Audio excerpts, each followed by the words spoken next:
Halo guys, Assalamualaikum warahmatullahi wabarakatuh.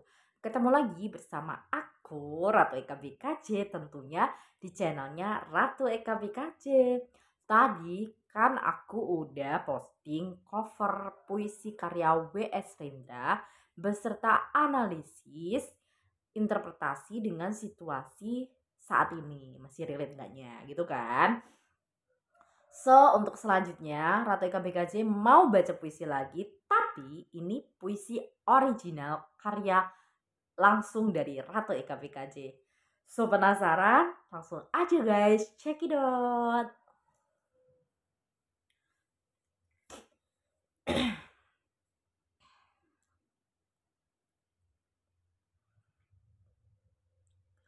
Pencakik leher. Karya Ratu Eka BKJ. Menggoreng ikan dalam wajan bocor, bagaikan menggarami lautan yang tersohor.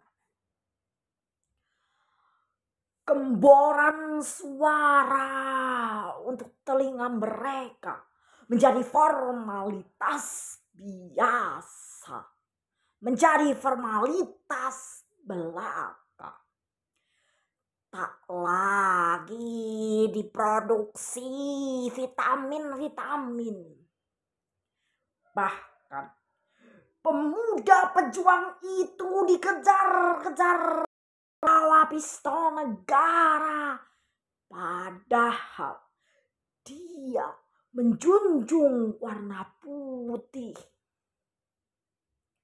Sekarang mana penghormatan kepada pahlawan peninggalannya? Pancasila hanya jadi rongsokan.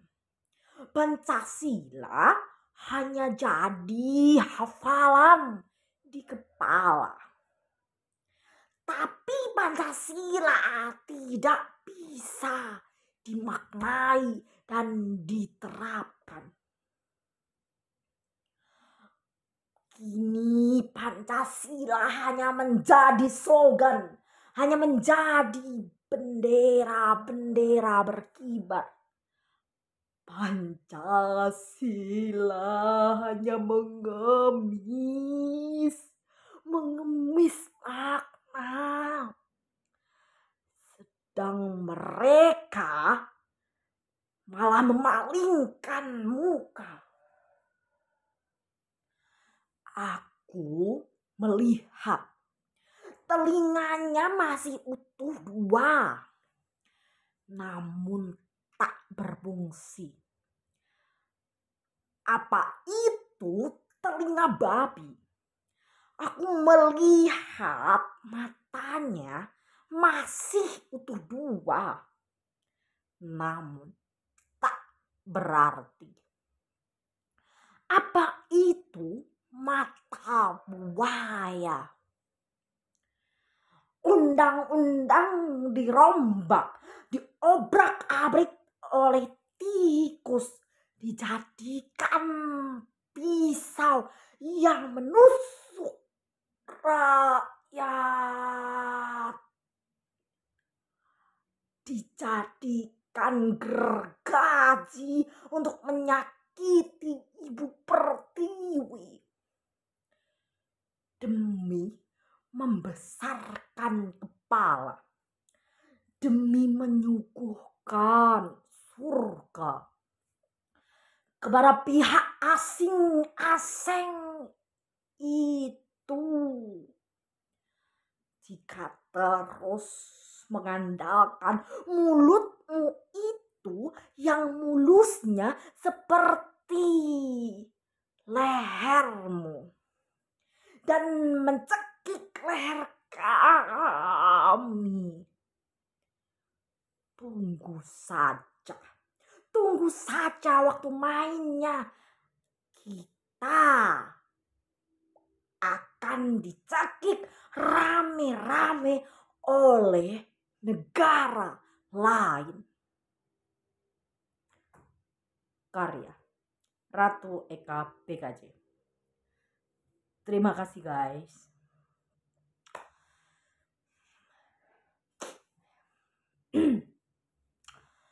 Jadi guys, puisi saya tadi adalah puisi deklarasi bergenre realisme, aliran realisme ya, bergenre puisi deklarasi beraliran realisme, tentunya dengan tema politik.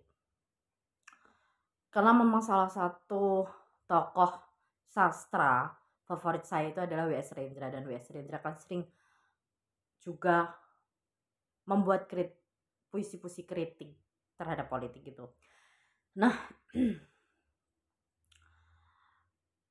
puisi yang saya tulis tadi tentu tidak terlepas dari sudut pandang saya selaku penulis dalam mengkritik situasi politik di negeri kita saat ini, di mana para pemegang kekuasaan kita saat ini lebih mengutamakan undang-undang yang menguntungkan pihak asing-asing dan hanya untuk segelintir orang saja. Namun masyarakat bawah, rakyat, hanya dikelabuhi, hanya mendapatkan kerugiannya gitu. Seperti salah satunya adalah undang-undang Omnibus Law, ya kan, yang baru-baru mau disahkan. Dan tentunya masih banyak undang-undang lain seperti undang-undang koruptor yang mana kan sempat pernah itu kan gonjang-ganjing yang mau mengurangi hukuman untuk koruptor dan sebagainya, ataupun undang-undang Omnibus Law yang cenderung hanya menguntungkan pihak asing gitu dan investor. Nah, tentunya kebijakan-kebijakan ini gitu ya guys, tidak relate dengan janji-janji mereka gitu. Tidak relate dengan jargon-jargon mereka dalam memasang Pancasila gitu. Jargon-jargonnya yang mengatakan pro wong cilik, jargon-jargonnya yang adalah Pancasilais banget gitu kan. Ternyata dari program-programnya itu tuh tidak relevan, tidak selaras dengan ketentuan Pancasila. Karena dalam ketentuan Pancasila itu keadilan sosial bagi seluruh rakyat Indonesia. Dan kalau seperti ini kejadiannya kan bukan keadilan. Nah, tadi di puisi saya juga saya mengatakan telinga mereka itu padahal dua, tapi nggak dengar, mereka nggak dengar. Kalau mereka dengar, tentu para pengamat politik, para kritikus-kritikus, para aktivis yang demo di jalan itu bukan dikriminalisasi, itu bukan, justru malah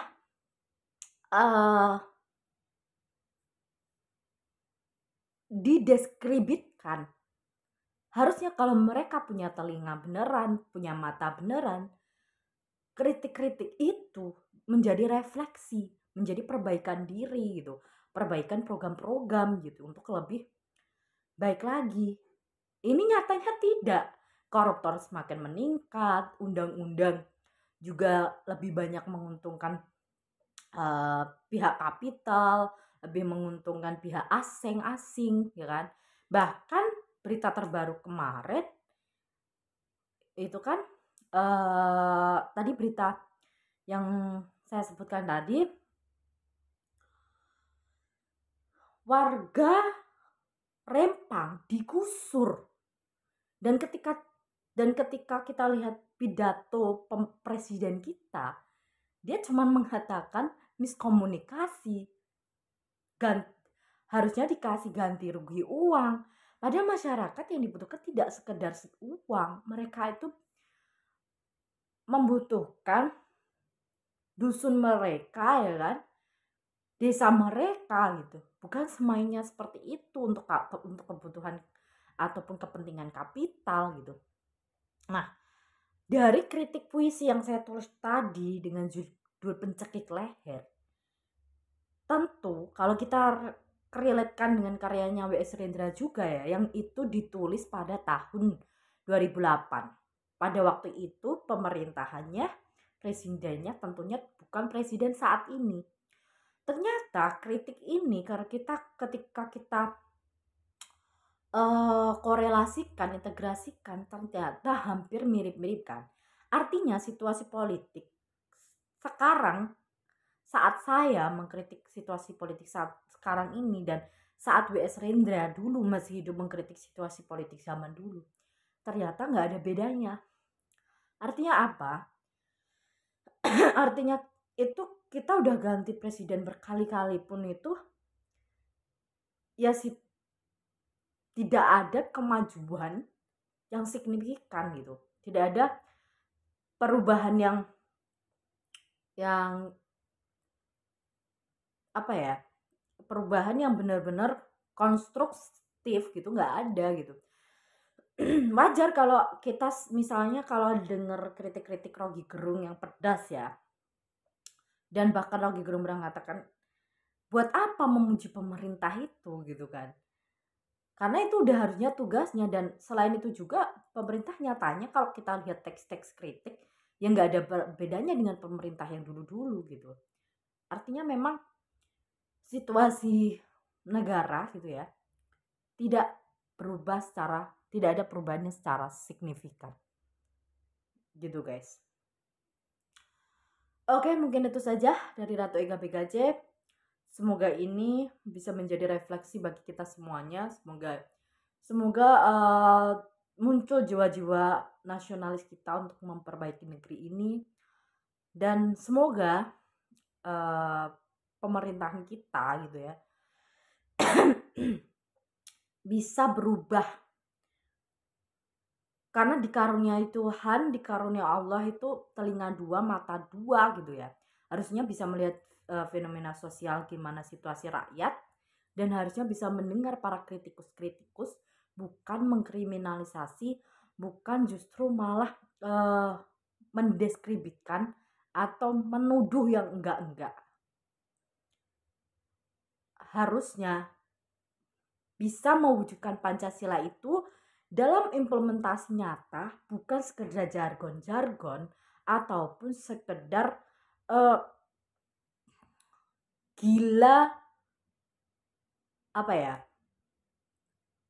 disebut Pancasilais tapi secara implementatif nol.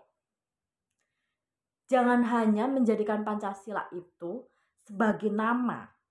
Jangan hanya menjadikan Pancasila itu sebagai bendera-bendera saja. Karena itu kalau seperti itu saja, Pancasila itu akan menangis sejatinya kalau misal dia dikasih nyawa. Karena yang dibutuhkan Pancasila itu digunakan untuk senyata-nyatanya dalam implementasi nyata. Oke guys, gitu aja dari Ratu Eka BKJ. Semoga ini bermanfaat dan berkah. Wassalamualaikum warahmatullahi wabarakatuh. Sampai jumpa lagi guys. Bye-bye.